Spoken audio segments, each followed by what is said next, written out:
The pain marks you long before you know what to call it. It nestles in your bones like a parasite, feeding, growing, whispering, "This is all you're worth." The sensation crawls through your marrow, cold and relentless, a constant companion in the darkness that feels like ice water injected directly into your spine, numbing and burning simultaneously. My first memories taste of ash and fear, bitter on my tongue like sucking on pennies, small shoulders bracing against storms too fucking big for a child's frame, muscles trembling with the effort to stay upright when everything around me threatened to shatter into a million cutting pieces that would slice through whatever remained of my innocence. I remember those yellow pants with the elastic waistband, always a size too small, fabric worn thin at the knees from crawling away from Zoe's anger.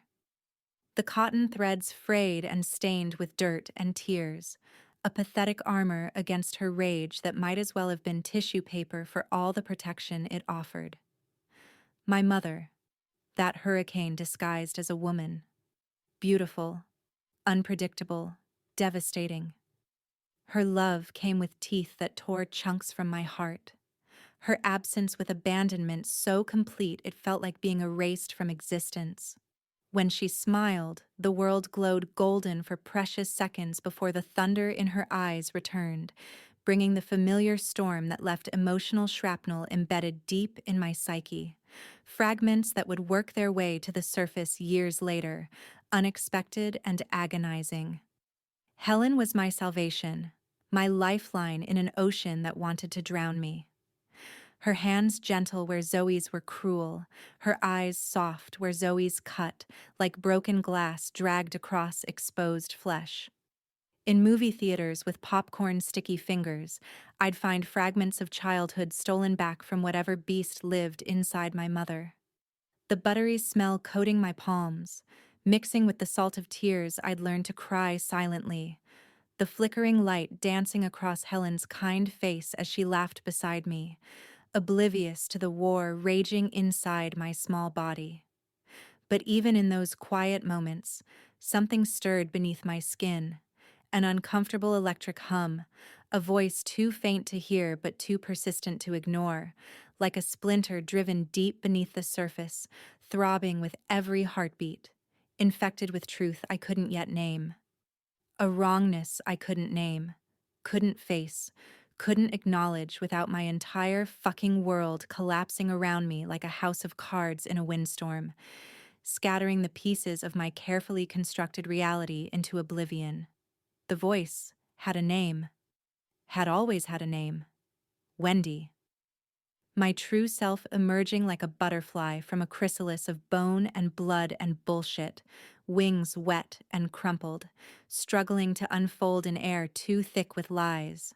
She whispered through the cracks in my masculine facade, her words razor-sharp against the lies I told myself in the mirror every goddamn morning, each syllable a tiny cut that accumulated into gaping wounds. I became the stereotype of manhood, loud, aggressive, bloody-knuckled and hollow-eyed, a caricature so overdrawn it should have been fucking obvious. The pain of becoming yourself when you've spent decades being someone else cuts deeper than any blade, carves valleys into your soul that no one else can see or touch, leaves you bleeding internally while you smile and nod and pretend everything's fine. My record in the cage wasn't just bad, it was fucking pathetic, a testament to failure disguised as masculinity. But each loss, each new bruise blooming purple across my ribs like poison flowers, was proof I was trying. Proof I could take the punishment. Proof I was a man.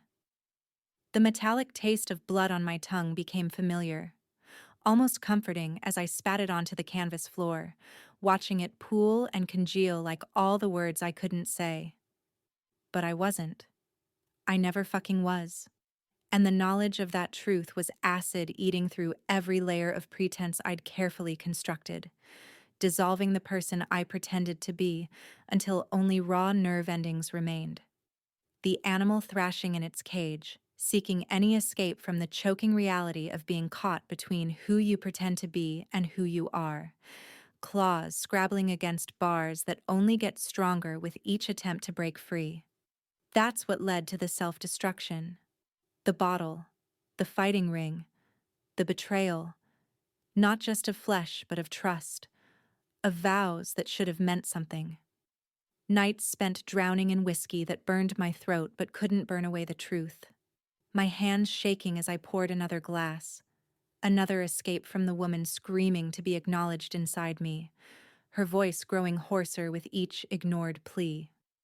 The beatings came often after that, his fists like sledgehammers against my ribs, breaking bone and spirit with equal brutality, each impact a percussion that echoed through my entire body.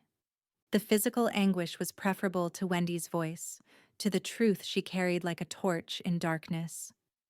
Each punch was penance, pushing Wendy deeper into silence, if only for a moment, the pain exploding across my consciousness like fireworks, momentarily drowning out her persistent whisper that refused to be extinguished no matter how hard I tried. My affair was another way to drown her out. Desperate, white-knuckled attempt to maintain a grip on an identity crumbling like wet clay between my fingers, slipping away no matter how tightly I held on. But let's call it what it actually fucking was. Cowardice dressed up as crisis. Self-destruction masquerading as self-discovery. I chose to blow up someone else's life because I didn't have the guts to face my own truth. The sweat-slick bodies, the grunting, the performative dominance that felt as hollow as my laughter, as empty as the space where my authentic self should have lived. Every thrust was a lie, every touch a betrayal, every moment of pleasure stolen from the woman who'd given me everything. I convinced myself that by dominating someone, by playing the role society assigned me, I could feed the starving part that needed to feel masculine while maintaining the facade I presented everywhere else. What absolute fucking bullshit. What pathetic, self-serving garbage I fed myself to justify the unjustifiable. I wasn't trying to be masculine, I was running from who I was, and I trampled Mary's heart into the dirt to do it. I used another person's body like a shield against my own reflection, and Mary paid the price for my cowardice. But afterward, in the dark, shame would slither through my veins like poison, cold and nauseating, making me hate myself more than any external punishment could. And I deserved that hatred. I deserved every fucking drop of it. And more besides. The truth clawed its way out, ripping through tissue and sinew, leaving me bleeding and raw in its wake, exposed beneath harsh fluorescent lights that hid nothing, illuminating every failure and fracture in brutal detail. But I was the one wielding the knife.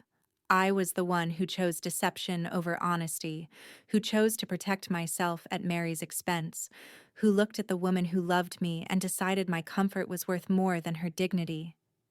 Mary deserved better. Mary deserved the fucking world. Mary deserved a partner who would face their demons head-on instead of setting fire to everything good to avoid them. My betrayal left her standing in ruins, her trust shattered like glass beneath my feet, cutting us both as we tried to navigate the aftermath, each step adding fresh wounds. Except her wounds were deeper, rawer, because she'd done nothing to earn them. She'd loved me faithfully, built a life with me brick by careful brick, and I took a sledgehammer to it all because I was too much of a goddamn coward to say the words that needed saying. I'm not who you think I am. I'm not who I've been pretending to be.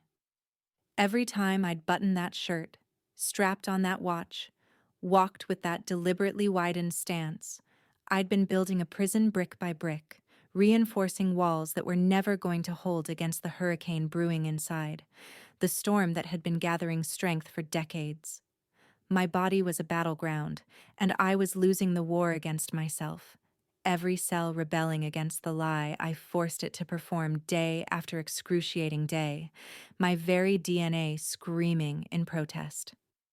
The first time I walked into trans group therapy felt like stepping into a goddamn electrical storm, the air charged with potential and danger. The room reeked of coffee and anxiety, the air thick with unspoken pain and cautious hope, heavy enough to suffocate on if you breathed too deeply. Different personalities, different stories, all wearing our damage like ill-fitting clothes, bodies hunched beneath the weight of secrets finally spoken aloud, shoulders curved inward as if anticipating the next blow. The plastic chairs creaked under shifting weight as everyone avoided eye contact, fingers nervously tapping knees in rhythms of barely contained panic. Then came Violet, a socially awkward girl with hands that never stopped moving, fluttering like wounded birds at her sides, trying to find somewhere safe to land. I recognized that movement, the instinctive duck of the head, shoulders hunching inward, a body trained to expect the worst, programmed for survival over comfort.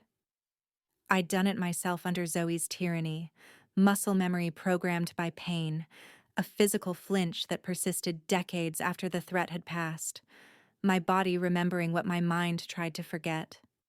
The brunches were born from loneliness that had been eating me alive from the inside out, hollowing my chest until I could hear the echo of my heartbeat in the emptiness, a reminder that I was still somehow alive, despite feeling dead inside. My kitchen on Saturday mornings became a war zone of pots and pans, air thick with bacon grease and coffee, the sizzle and pop of fat in hot iron creating a symphony of normalcy I'd never experienced. We'd stuff our faces and spill our guts, trading stories about assholes who stared too long, celebrating the first time someone used the right pronouns without being asked. Each small victory a battle won in a war that never really ends. The maple syrup sticky on our fingers, linking us together like a sweet, fragile web of understanding, binding us in ways that family never had. The house in Brookhaven was the first testing ground for my emerging self, walls witnessing my clumsy attempts at authenticity, my stumbling steps toward truth. John, that manipulative, calculating parasite, watched with cold eyes as I tried to mother Violet, as Aubrey and I built something fragile and real between the cracks of our broken pasts. Something that might actually survive if we were careful enough. We wouldn't make it without him, he insisted as we packed to leave, his voice dripping with venom disguised as concern, his fingers gripping the doorframe until his knuckles went white, trying to hold us in place through sheer fucking will. But we did. We fucking did, despite every obstacle he threw in our path, despite every voice that said we'd fail. East Atlanta became our sanctuary, sunlight streaming through windows that held no ghosts, floors creaking beneath steps that grew more confident each day, watching my body slowly transform into something I could finally recognize. The first changes were subtle, skin softening like I'd shed armor I didn't know I was wearing, emotional landscape shifting like tectonic plates, tears flowing more freely after decades of drought, each one a release of pressure that had built to breaking point. Then came the more visible markers. Face softening, body redistributing its weight, curves emerging where angles had been, each new contour a vindication, each change a revelation that yes, this was always meant to be. The day I said it aloud for the first time, my name is Wendy. Not whim, not some half measure designed to appease everyone while satisfying no one. Wendy. The name felt right in my mouth, solid and real, like a key turning in a lock that had been jammed for 50 years, the click of finally coming home to myself reverberating through my entire body, echoing in bones that had carried someone else's name for too fucking long. Now, at 53, I stand in the wreckage of the life I built and the one I destroyed. Scars visible and invisible mapping the journey across my skin and soul like a roadmap of pain. The guilt doesn't wash away. It lives in me like a physical presence, another organ pulsing with each heartbeat, reminding me of what was sacrificed in my pursuit of truth, the price paid in other people's pain. But so does truth. So does authenticity. So does the woman who waited decades to finally breathe free air, her lungs expanding fully for the first time, taking in oxygen untainted by pretense, clean and sharp and real. Every morning I wake as Wendy is both victory and reminder. I am finally myself, but the path here is stained with trust betrayed, hearts broken, lives dismantled with my bare hands, debris scattered in my wake. The mirror reflects someone I recognize now, gray hair framing a face that finally feels like mine, lines etched by both joy and sorrow, by both guilt and liberation, each wrinkle a story written in flesh. This isn't a story of redemption. Those clean arcs are for people whose sins can be forgiven in a single lifetime, whose transgressions can be washed away with pretty words and performative penance. This is a story of survival, of the child who endured when death seemed easier, the man who protected her until she could protect herself, the woman who finally emerged from darkness into whatever light she could find, eyes squinting against the brightness after so long in the shadows, pupils contracting painfully against the glare of truth. My house of pain wasn't built in a day. It rose brick by agonizing brick, each one laid by hands both guilty and innocent, both victim and perpetrator, calloused and bleeding from the effort, skin torn away to expose bone. Every childhood beating, every broken promise, every bone-crushing moment of gender dysphoria, they're all rooms in this house where I still live, where I finally came home to myself, where I learned to stop running from my own reflection in windows and mirrors and other people's eyes, to stop flinching from the truth, staring back. The transition was rebirth and funeral all at once, shedding skin that never fit right, growing into a form that finally feels like home, grieving the years lost to fear and conformity, mourning the life that could have been. The pain doesn't stop. It just changes form, transforms from sharp and stabbing to dull and throbbing, from acute to chronic, a constant companion that I've learned to carry. But for the first time in my life, I'm not fighting against my own reflection. I'm not drowning Wendy's voice with alcohol and violence, not suffocating her beneath layers of performative masculinity that felt like concrete on my chest, crushing the breath from my lungs. I am Wendy. This is my house of pain. And I finally live here willingly, each room a testament to survival, each window letting in whatever light I can find, dust motes dancing in sunbeams that finally reach places long kept in darkness, illuminating corners that had never known anything but shadow. Sometimes, in dreams that feel more like memories, I see him, that terrified boy with scraped knees and a soul too heavy for his small frame, bearing weight that would crush an adult. He's on the floor of that piss-yellow bathroom with the cracked tiles, knuckles white against clasped hands, lips moving in desperate prayer to a God who never fucking answered, who never seemed to hear. Tears cutting tracks through the dirt on his face, body trembling with the aftershocks of Zoe's latest storm, muscles spasming with the memory of impact, blood from his split lip dripping onto the linoleum like sacrificial offerings, pooling in the grout lines like some twisted communion. Please, he begs, voice raw and broken, scraped bare of everything but desperate need. Make it stop hurting. Make me right.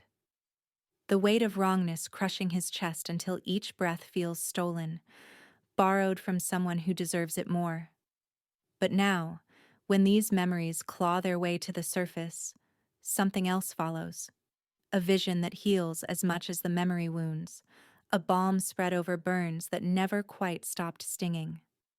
I see her, the girl who should have been, who was always waiting beneath the surface, playing with dandelion crowns in sunlight that catches her hair like spun gold, weaving flowers with small fingers that move without fear. Her laughter, So fucking pure, it makes my chest ache with longing for what was stolen. Echoes across decades of suffering like a bell that refuses to be silenced. Small hands working with focused joy, not flinching at sudden movements, shoulders relaxed and unburdened by the weight of being wrong. She wears a blue dress that spins in perfect circles when she twirls, face tilted toward the sky, unafraid of what might come crashing down, open to possibility instead of braced for pain.